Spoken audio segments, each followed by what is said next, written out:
A man lands his dream job in a New York high-rise, only to be accused of corporate betrayal and fired within a week. His perfect life, perfect fiancée, and perfect brownstone begin to rot, starting with a single locked door and a tenant he never should have let in.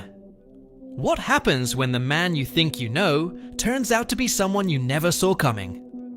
Welcome to The Tenant, a chilling psychological thriller that takes Home Sweet Home and turns it inside out. It all began in an office, a corner one. 25 floors above the streets of Manhattan, Blake Porter stood with his hands in his pockets, gazing out a window that didn't open quite far enough. Not far enough to fall through, just far enough to tempt the thought. That's what the last guy did. Tried to jump, tried and failed. Blake had taken his job. Vice president, leather chair. A skyline view he used to dream about as a boy growing up in Cleveland, staring at brick walls and flickering bulbs. Now he had everything: power, prestige, the kind of life people post about, and the kind they never admit they're barely holding together. That morning, Blake was on top of the world. By nightfall, he'd be fired, disgraced, and one step closer to watching his life fall apart from the inside out. And if you're thinking this is just another man loses his job story, hold tight. Because what happens next isn't about a career. It's about trust, about control, about the stranger who moves into your home and slowly begins to erase the lines between your life and theirs. Let's start from the beginning. Blake had it all: the career, the fiancée. The brownstone in Manhattan, with its cozy rooms and its upstairs guest suite waiting for visitors they never got around to inviting. His fiancée, Krista, was the kind of partner people write romantic comedies about. Warm, patient, a little sarcastic, and addicted to baking snickerdoodles every time life got hard. And lately, life had been hard. Because the job that was supposed to be a dream turned into a nightmare. It wasn't the work. Blake could handle pressure, thrive under it even. But that day, when he was called into his boss Wayne's office, he walked in confident and walked out fired. Accused of leaking sensitive campaign work to a competitor. No evidence, no chance to explain. Just a cold stare, a slammed door, and a threat to ruin his name if he fought back. He left the building numb. But the real fall began back home. Because jobs can be replaced. Titles can be re-earned.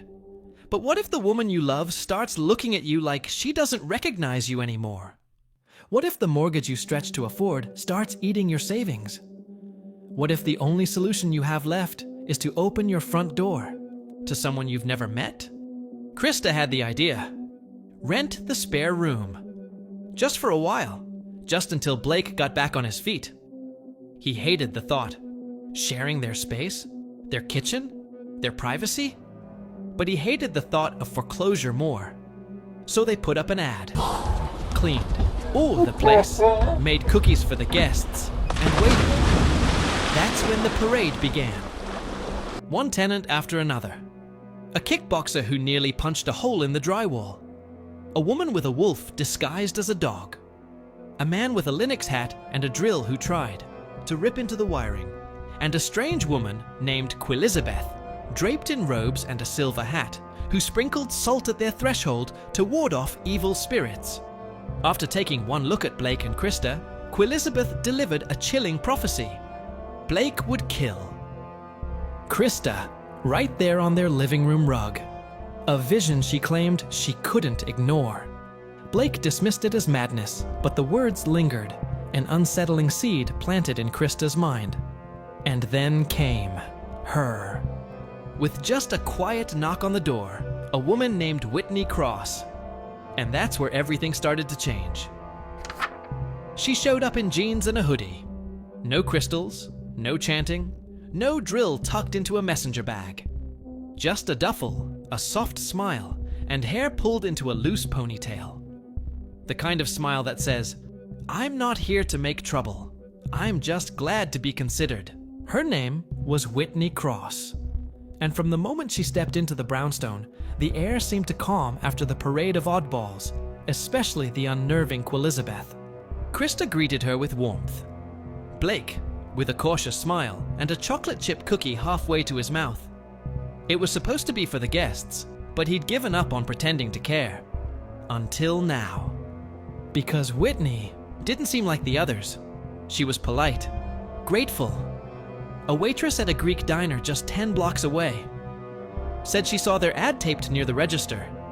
Said it felt like fate. And isn't that how danger always arrives? Soft-footed, familiar, friendly, or perhaps how a victim, desperate to escape her own nightmare, steps into another. Whitney walked the halls of their home like she belonged. She admired the kitchen, complimented Krista's furniture choices, and when shown the upstairs washer and dryer, lit up like it was Christmas morning. It was Blake who noticed it first. The strange absence. She had no furniture.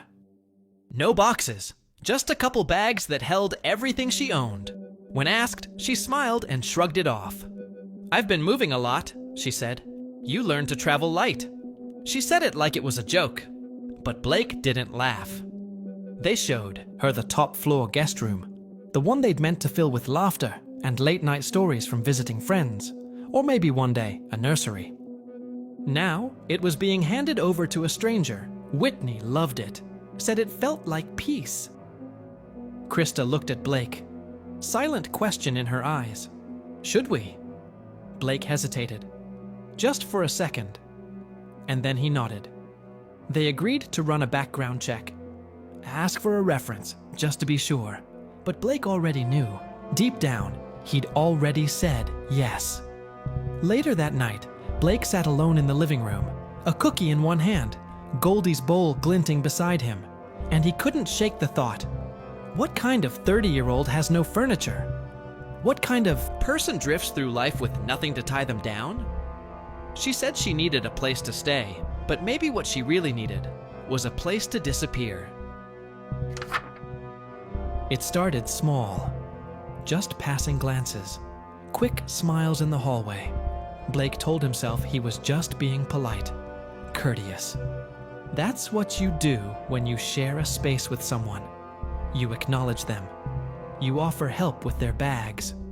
You answer when they ask where the coffee filters are. But somewhere between hi and how's your day, something shifted. Not just in Blake, but in the house itself. A subtle wrongness began to creep in, unnoticed by Blake at first, but perhaps sensed by Krista. He began to notice things about Whitney. The way Whitney's laugh lingered a little longer when Krista wasn't around. The way she curled into the sofa with her knees tucked under her, like she'd always belonged there. The way she said thank you for every little thing, like she'd spent years around people who didn't do much worth thanking. And the worst part, Blake started to like it. Or was he just desperate for any positive attention? At first, he blamed the job loss, the stress, the ego bruises that hadn't healed. But deep down, something else was rising. A strange unease, a feeling of being watched, of things not being quite right, even as he found himself drawn to Whitney's quiet presence. While Krista managed the dry cleaner and kept the house running, increasingly worried by Blake's changing moods and the memory of Elizabeth's prophecy. Blake stayed home, working out, cleaning, fixing things that didn't need fixing. He started developing strange, itchy rashes. He was sleeping poorly, plagued by odd noises he couldn't quite place. Hovering in rooms a little too long after Whitney had walked through, he started inventing reasons to talk to her. Need to fix the doorknob? He's got it. The Wi-Fi acting up? He'll check the router. Need help lifting something heavy? That's what he's here for. It was innocent, harmless, until it wasn't. Krista noticed the shift too. Not just Blake's attention to Whitney, but his increasing paranoia, his frayed nerves. The way he'd suddenly lash out or stare blankly, lost in thoughts he wouldn't share. The way he'd sometimes say Whitney's name when he talked in his sleep. But she didn't say anything. Not yet. Maybe because she didn't want to admit the growing silence between them, or the fear that Elizabeth's vision was more than just a madwoman's rant. Maybe because it was easier to pretend everything was fine, just a rough patch. After all, Blake had sworn he'd take care of her. That their love, their plans, their little goldfish practice run, it all meant something. But what happens when the person you promised forever to starts to resemble the monster from a psychic's warning? And what if the girl you invited in to save your home isn't the source of the crack that splits it apart, but another victim caught in the crossfire? Whitney wasn't doing anything wrong, from Blake's confused perspective anyway. She smiled. She paid rent on time. She stayed out of their way. But that's the trick with people like Whitney, or so Blake began to believe. They don't do anything overtly hostile. They just exist. And slowly, like fog seeping under a doorframe, or a poison you don't know you're ingesting, they fill the space around you until you can't breathe. Or so Blake felt. Old houses keep secrets, but neighbors talk. Or, in Mr. Zimmerly's case, they glare and grumble. Mr. Zimmerly had lived in the brownstone next door for decades. No family, no friends, just slippers, a sour scowl, and a deep, bone-deep loathing for Blake Porter. From day one, he made it clear. Blake was too loud, too lazy, too modern. Trash cans out too long? Zimmerly noticed. Wrong kind of fertilizer in the backyard? He noticed that too. But lately, his disdain had sharpened, hardened into something colder. And it started the moment Whitney moved in. Or perhaps it was Blake's own behavior that drew Zimmerly's ire more intensely. He watched Blake like a hawk, narrow eyes following him. One day, as Whitney walked by, Zimmerly muttered, just loud enough for Blake to hear, "Another woman, huh? Turning this street into a brothel." Blake tried to laugh it off. Zimmerly was crazy. Always had been. But Whitney just smiled politely and kept walking. Still, the words, or Blake's interpretation of them, stayed. Like a tick under the skin. Because what if Zimmerly wasn't just being bitter? What if through all the muttering and gum-smacking and decades of concrete wisdom, he'd seen something the rest of them had missed? Something about Blake himself? Blake tried to win him over, offered to fix his cracked front step, free of charge, just to show he wasn't the arrogant kid Zimmerly thought he was. Zimmerly spat on the ground. "You can't even manage your own trash, Porter." And maybe he was right, because the truth? Blake wasn't managing much of anything. Not the job hunt that was going nowhere. Not the bills stacking like silent threats on the kitchen table. Not the way Krista had stopped making eye contact during dinner, and definitely not the way Whitney seemed to innocently fill more of their house each day, while Blake felt his own life shrinking, his sanity fraying. Blake started seeing things, little things, or thinking he saw them. Her laundry in the wrong basket. Or was it his own paranoia, a faint echo of humming from the top floor when he swore no one was home? Was it the house settling, or his mind playing tricks? Doors left slightly open. Footsteps too light. Lights left on in rooms no one used. Normal occurrences, or signs of something sinister? And then, one night, Krista, increasingly terrified by Blake's erratic behavior and Quilizabeth's prophecy, found something in the guest room drawer where Whitney stayed. An old, creased photo. A picture of a couple. Smiling. Happy. And just behind them, blurred but unmistakable, was Whitney. Not a friend, not family, just there, watching. But what did it mean? And who was this Whitney, really? It started with the photo. Just a snapshot, yellowed with time, crammed into a drawer Whitney probably thought no one would open. But Krista, desperate for answers, for anything to explain the unease in her home, opened it. And that face in the background.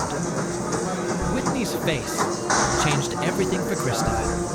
Or so she thought. She didn't say anything right away. Not to Blake, whose paranoia was already consuming him.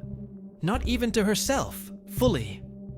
She tucked the photo back into its place and smiled through dinner like she hadn't seen something that made her stomach twist, adding another layer to her fear of Blake and her confusion about Whitney. But the next day, she started watching Whitney more closely, watching how Whitney moved around the house like she already owned it, how she barely touched her food but always lingered near the kitchen, how she had no family, no visitors, no belongings beyond 2 bags and a smile. Krista asked questions. Polite ones. Where did you say you grew up again? How long were you at that last apartment? And Whitney answered, softly, warmly. But the answers felt evasive to Krista, never quite the same way twice. Krista told herself she was imagining it, that it was just the stress, the bills, the broken engagement plans, the long, quiet nights, where Blake seemed more interested in cleaning the fish tank than touching her. But then she asked him, not about Whitney directly, about the house. Where did the down payment come from? She said, voice light, like she was asking about groceries. And Blake froze. He gave her an answer, of course. Said he'd cashed out his retirement. Said he had receipts. Said it so smoothly she almost believed him. Almost. But there was a pause. A flicker. And when someone you love hesitates before telling you the truth, it stays with you. Krista began writing again. Journaling. Something she hadn't done since college. She didn't know what she was trying to figure out, only that something in her gut screamed that this story, the one she was living, had taken a wrong turn, and Blake was at the heart of it. And then came the night of the draft. Just a breeze. She thought at first, an open window maybe, but it was steady, cold, creeping under the door of their bedroom. She got up, padded down the hall, up the stairs, and at the very top, the door to Whitney's room was closed, but not locked. Inside, it was dark, still, too still. She backed away slowly, heart hammering, because in that moment, she didn't feel like she was living with a tenant who was the problem. She felt like she was living with a secret about Blake, and Whitney was somehow caught in the middle.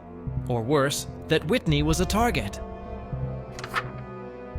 There's something about a locked door that stirs the primal parts of the brain, the part that whispers, what are they hiding? Krista heard it one night. A soft thud from upstairs. Just past midnight. Blake was asleep. Goldie, spinning lazy loops in her bowl. The whole house still, except for that sound. Cautiously, Krista climbed the stairs, one by one, avoiding the creaky board near the landing. The guest room door, Whitney's room, was shut tight. She tried the knob. Locked. Normal tenant locks their door. That's what Blake had said, his voice tight with suspicion. But Krista wasn't looking at a door protecting Whitney's secrets. She was looking at a boundary, a warning, a line that separated her world from something far darker. She feared Blake was becoming. She pressed her ear to the wood. Silence. Then a whisper. Not words, just movement. A shuffle across carpet. A sharp inhale. Like someone realizing they were being watched. Krista backed away. Fast. The next morning, the door was open. Whitney in the kitchen, sipping tea like nothing had happened. Krista didn't mention the noise, but later, while doing laundry, she checked the room. Carefully, casually. Everything looked normal, until she saw it. A faint brown stain near the bed. Circular, faint. Blood? She leaned closer, heart pounding. Then the closet door creaked open behind her. Whitney stood there, holding a pile of folded towels. Looking for something? She asked, voice soft. Krista stammered. Said she was just checking for extra linens. Whitney smiled. Said she was always happy to share. But that smile didn't reach her eyes. That night, Krista couldn't sleep. Her mind looped images like a broken reel, the photo of Whitney, the bloodstain, the locked door, Blake's increasingly erratic behavior, Quilizabeth's terrifying prophecy. She turned to Blake, told him everything, the inconsistencies in Whitney's story, the answers that didn't line up, the noises, the feeling that something, someone, was off. But more than that, her fear, about him. Blake listened, nodded, but his jaw tightened with every word. "You're being paranoid," he said finally. "She's just a girl trying to get by." Krista stared at him. "Are you sure?" she asked, her voice trembling. He didn't answer right away, and when he did, his voice was calm. Too calm. "Don't worry," he said. "I'll take care of it." And in that moment, Krista didn't know who scared her more. The tenant upstairs, or the man lying next to her, who was beginning to sound like the killer from Elizabeth's vision. It happened fast, or perhaps it had been happening all along, and Krista was only just seeing it. One morning, Krista woke up to find the house colder. Not from the weather, from something else, something inside. The kitchen smelled like bleach. Every surface scrubbed, too clean. Blake said he couldn't sleep, said he needed to do something, so he cleaned for 6 hours. Krista didn't ask questions, but she didn't drink the coffee either. Whitney too had changed. She was quieter, slipping in and out of rooms, avoiding eye contact. She barely touched the food Krista offered, barely spoke unless spoken to. And yet, one evening, Krista came home to find the table set, candles lit, Whitney in the kitchen, stirring something warm, comforting, like she belonged there. Blake beamed, said Whitney offered to cook as a thank you. The three of them sat down, ate together. Krista chewed each bite like it might be her last, watching Blake, watching Whitney. After dinner, while Blake cleared plates, Whitney leaned in. "You don't trust him," she said, her voice barely a whisper, nodding towards Blake. Krista stiffened. "Why would you say that?" "I read your journal." Silence dropped like a bomb between them. Krista felt the blood drain from her face. Whitney kept her voice low. "I didn't mean to, but once I started, it was hard to stop. I saw where you hid it. I was looking for anything to understand what was happening with him." Krista tried to speak, but nothing came. Whitney's eyes reflected the candlelight, but there was no sparkle, only a shared fear. "You're such a good writer," she said. Then she stood, gave a small, understanding nod, and walked away. That night, Krista checked her journal. It was exactly where she left it, but 2 pages had been dog-eared. The entries she feared most. The ones about Blake. The ones about her doubts, her fears. The ones she'd never meant for anyone, especially not a stranger, to read. Especially not a woman who lived right above their heads. Behind a door that now always stayed locked, perhaps for her own protection. The background check on Whitney Cross said she was clean. No criminal record. A decent credit score. A glowing reference from her boss at the diner. All easily fabricated, Krista now realized, if you knew how. But Krista, or the woman Blake, knew as Krista, couldn't let it go. That photo, the bloodstain, the journal, the way Whitney seemed to be a ghost with no past. So she dug. But what was she truly looking for? And who was doing the digging? Because the woman Blake called Krista wasn't just a dry cleaner manager. She had secrets darker than any locked room. She had an accomplice, a tech-savvy ghost from her past named Elijah, who could conjure new identities and erase old ones. And Krista needed him. Because the Whitney Cross, living in their guest room, the quiet waitress, wasn't just an imposter in her home. She was an imposter of her very identity. One night, when Blake was out and Whitney was at work, Krista, the real Whitney Cross, didn't just rifle through drawers. She executed a plan. Using Elijah's skills, she'd found out Whitney was actually Amanda Lenhart, a woman who had stolen the original Whitney Cross identity years ago, when the real Whitney had to disappear. And the real Whitney Cross, now living as Krista Marshall, couldn't have that. Amanda was a loose end.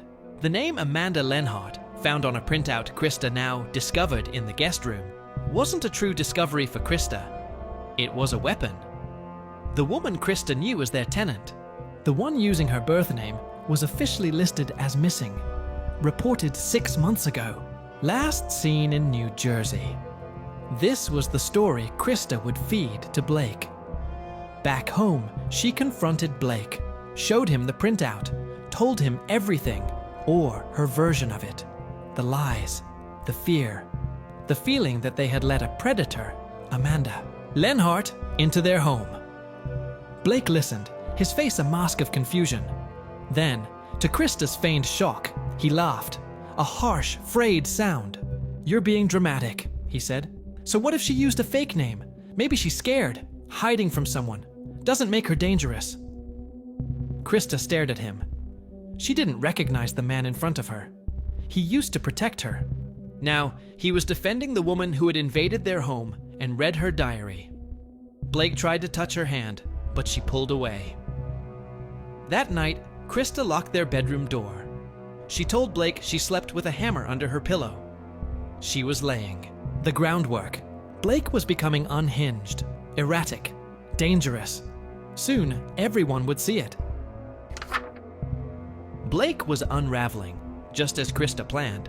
He was sleep-deprived, his career in ruins, thanks to her anonymous tip to his boss about leaked files which she herself had orchestrated, and now he was questioning his own sanity, even his safety, around their tenant.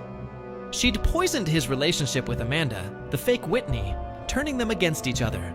She'd even subtly poisoned his beloved goldfish, Goldie, with bleach and framed Amanda for it, further isolating Blake and making him appear more paranoid. The stage was set.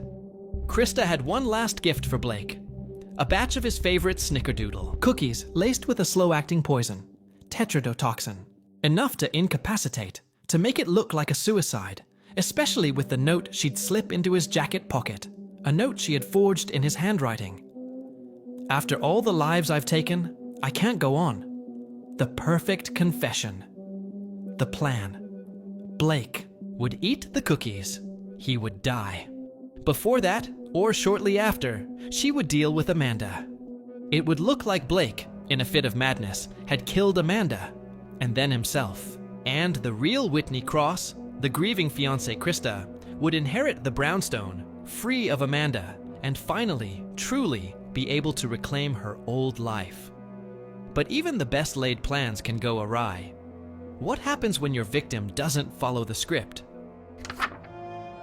Blake, after a shocking visit to Krista's mother in Telmont, realized the horrifying truth.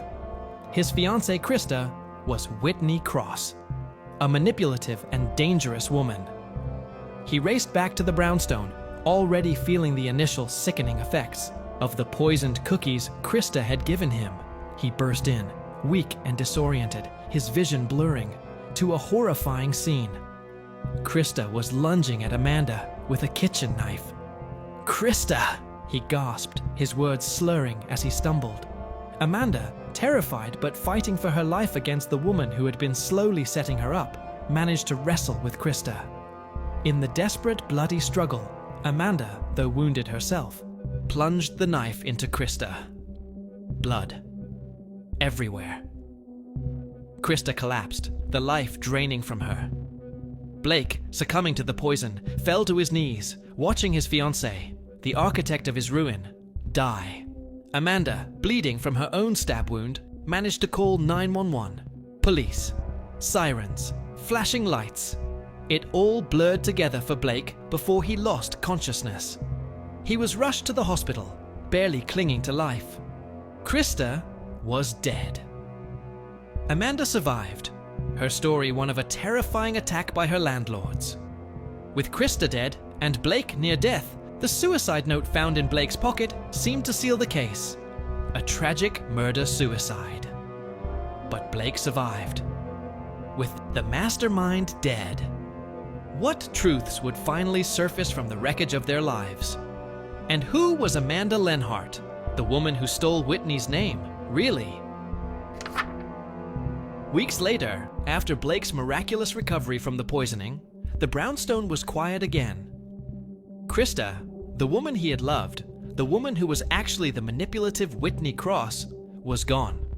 her reign of terror over. Police tape was down. The bloodstains, mostly, were gone. But the house felt haunted by something worse. Emptiness. Blake tried to move forward, but questions gnawed at him. Who was Amanda Lenhart, the woman he'd known as Whitney, the tenant who had, in the end, saved his life by killing his attacker? Then, one morning, cleaning out the guest room Amanda had occupied before quietly disappearing, he found it, tucked behind a loose panel in the closet, a memory card. Tiny, black, ordinary. He almost threw it away, but something stopped him. He slid it into his laptop, and what he saw froze him in place. It was Amanda Lenhart sitting on the bed. No hoodie, no smile, just raw, broken silence. And then she spoke. She told a story, not about Blake, not about a generic abusive man. She spoke of Frank Gallo, the uncle of Jordan Gallo, the boy Krista had driven to suicide years ago. A man with connections, a man who never forgot a slight. She spoke of gambling debts, her own, crippling debts she couldn't repay. Frank Gallo had found her, the woman using Whitney Cross's missing identity. He offered her a deal. Her debts cleared if she did one thing: find and eliminate the real Whitney Cross, the girl who had destroyed his nephew. Amanda had stolen Whitney Cross's identity to hide, only to be found and coerced into becoming a killer. Her task? Infiltrate Blake's life, get close to Krista, and kill her. If anything happens to me, Amanda said on the video, eyes staring straight into the lens, it wasn't an accident. Frank Gallo made me do this. Then the screen went black. Blake sat there, frozen. The story he thought he understood. The story of his unraveling, of his fiancée's betrayal, suddenly wasn't the full story. Krista was a monster. But Amanda, the woman who had killed her, was a victim herself, forced into an impossible situation. They both wore masks. And Blake had slept between them, a pawn in their deadly games. The last thing on the card? A single photo.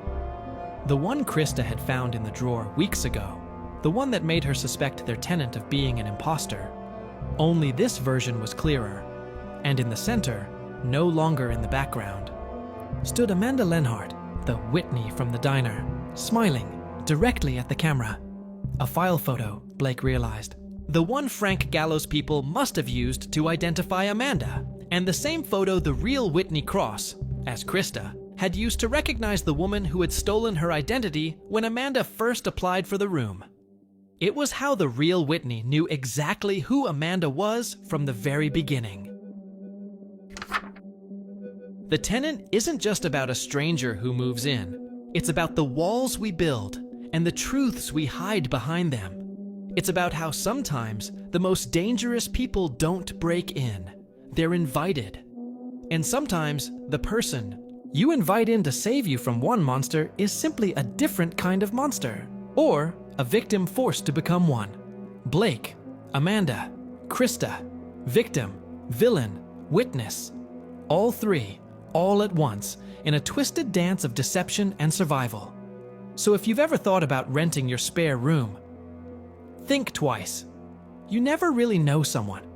Not until the door is locked, the lights go out, and it's too late to ask why they're really here. If this book inspired you, you can get your own copy.